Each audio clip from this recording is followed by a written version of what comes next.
মই ছাত্ৰ-ছাত্ৰীসকল তোমালোকৰ লগত ক্লাছ 7ৰ ইংলিছৰ ফাৰ্ষ্ট চেপ্টাৰ হবিছৰ 3টা পাৰ্ট ইতিমধ্যে আলোচনা কৰা হৈছে।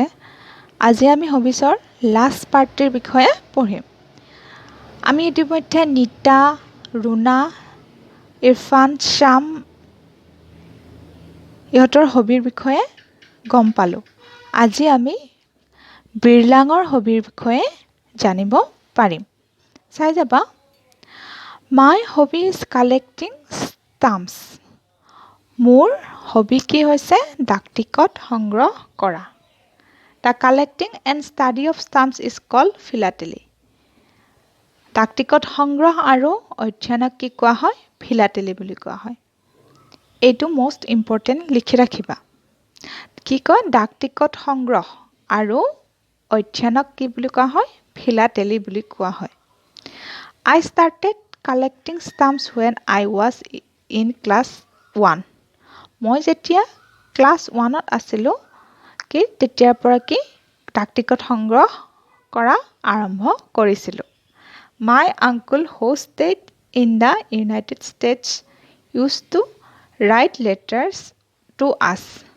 মোৰ খুৰা যিজন যুক্তৰাষ্ট্ৰত থাকে অৰ্থাৎ আমেৰিকা যুক্তৰাষ্ট্ৰ আমেৰিকাক ইউনাইটেড ষ্টেটছ বুলি কোৱা হয়। কি বুলি ক'লে? My uncle who stays in the United States used to write letters to us. মোৰ খুৰা যে আমেৰিকাত থাকে তেওঁ আমালৈ চিঠি লিখে। I used to take out the stamp for the envelope and stick them in an album. কি ক'লে? মই ডাক টিকটবোৰ খামৰ পৰা উঠাই এলবামত লগাই থওঁ। My grandparents and teachers encouraged me to pursue this hobby. মোৰ ককা আইতা, মা দেউতা আৰু শিক্ষাগুৰুসকলেও মোক এই হবিটো চলাই নিয়াত এনকাৰেজ কৰিছিল, মানে উৎসাহ দিছিল। I have a large collection of stamps. মোৰ ডাক টিকটৰ এটা ডাঙৰ সংগ্ৰহ আছে। কোনে কৈছে? বিৰলাঙে কৈছে। কি কৈছে বিৰলাঙে? মোৰ ডাক টিকটৰ এটা ডাঙৰ সংগ্ৰহ আছে। I have learned a great deal because of this hobby. কি কৈছে বিৰলাঙে? মই এই হবিটোৰ পৰা বহুতো কথা শিকিছোঁ। I not only collect stamps but also study the stamps. মই কেৱল ডাক টিকট সংগ্ৰহ কৰাই নহয়, সেই ডাক টিকটবিলাক বিৰলাঙে অধ্যয়নো কৰে। During my free time, I read about stamps issued by postal department of different countries. কি ক'লে বিৰলাঙে? During my free time, মোৰ অৱসৰ সময়ত ডাক বিভাগে চলোৱা টিকটৰ বিষয়ে অধ্যয়ন কৰোঁ। মোৰ অৱসৰ সময়ত কি বুলি ক'লে বিৰলাঙে? মোৰ অৱসৰ সময়ত ডাক বিভাগে বিভিন্ন দেশৰ ডাক বিভাগে বিভিন্ন দেশৰ ডাক বিভাগে চলোৱা টিকটৰ বিষয়ে অধ্যয়ন কৰোঁ।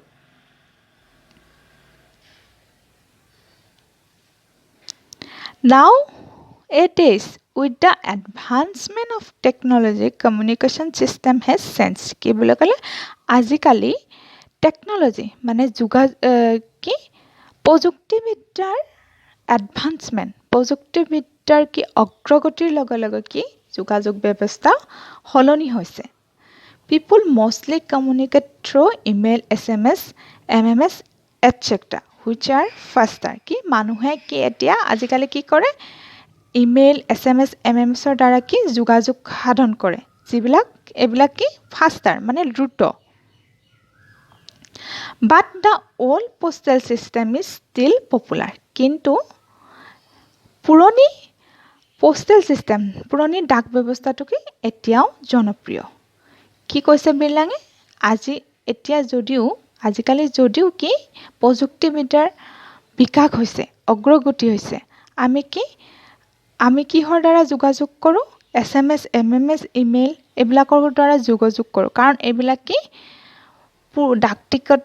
ডাক টিকট ব্যৱস্থাতকৈ এইবিলাক কি দ্ৰুত এইবিলাক কি খুব সোনকালে আমি কি SMS MMS লাভ কৰোঁ এইবিলাক লাভ কৰোঁ ডাক টিকটতকৈ এইবিলাক কি দ্ৰুত কিন্তু তথাপি কি ডাক টিকট ব্যৱস্থাটো এতিয়াও কি জনপ্ৰিয় হৈ আছে বুলি কোনে কৈছে বিৰলাঙে কৈছে এতিয়া আমি বিৰলাঙৰ হবিৰ বিষয়ে গম পালোঁ বিৰলাঙৰ হবি কি ডাক টিকট সংগ্ৰহ কৰা আৰু ডাক টিকট সংগ্ৰহ আৰু অধ্যয়নক কি বুলি কোৱা হয় ফিলাটেলি মনত ৰাখিবা ফিলাটেলি এইটো মোষ্ট ইম্পৰ্টেণ্ট লিখি ৰাখিবা তাৰ পাছত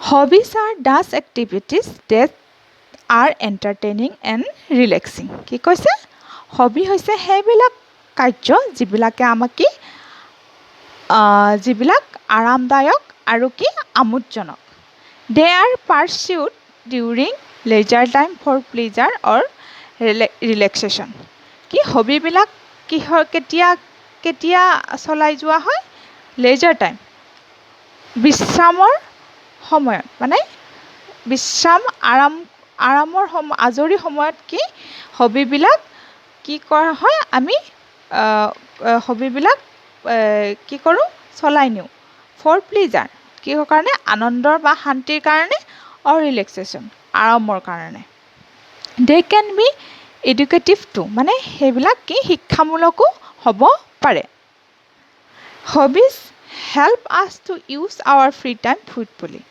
কি হবিবিলাকে আমাৰ আজৰি সময় ফলদায়কভাৱে কটোৱাত সহায় কৰে ফ্ৰুটফুলি টাইম স্পেণ্ড কৰাত কি হবিজবিলাকে আমাক সহায় কৰে we can keep our self busy and active if we take up a hobby কি আমি নিজকে ব্যস্ত আৰু সক্ৰিয় ৰাখিব পাৰোঁ যদি আমাৰ একোটা কি থাকে হবি থাকে যদি আমি একোটা হবি ৰাখোঁ তেতিয়া কি আমাৰ সময়বিলাক কি আমি ব্যস্ততাৰে কটাব পাৰিম আৰু কি আমি সক্ৰিয় হৈ থাকিব পাৰিম এক্টিভ হৈ থাকিব পাৰিম এতিয়া আমি কি হবিৰ বিষয়ে ইয়াতে কি এই পাঠটিত গম পালোঁ আৰু কি হবিবিলাকে কি কৰে আমাৰ জিৰণি সময় আজৰি সময়খিনি কি ফলদায়কভাৱে কটোৱাত সহায় কৰে আৰু হবিবিলাক কি শিক্ষামূলকো হ'ব পাৰে হবিয়ে কি আমাক আজৰি সময়টো কি আমাৰ আজৰি সময়খিনি আনন্দৰে কটোৱাত সহায় কৰাৰ উপৰিও আমাৰ কি বিকাশ সাধনো কৰিব পাৰে এতিয়া আমি আজি হবি পাঠটি ইমানতে সমাপ্ত কৰিছোঁ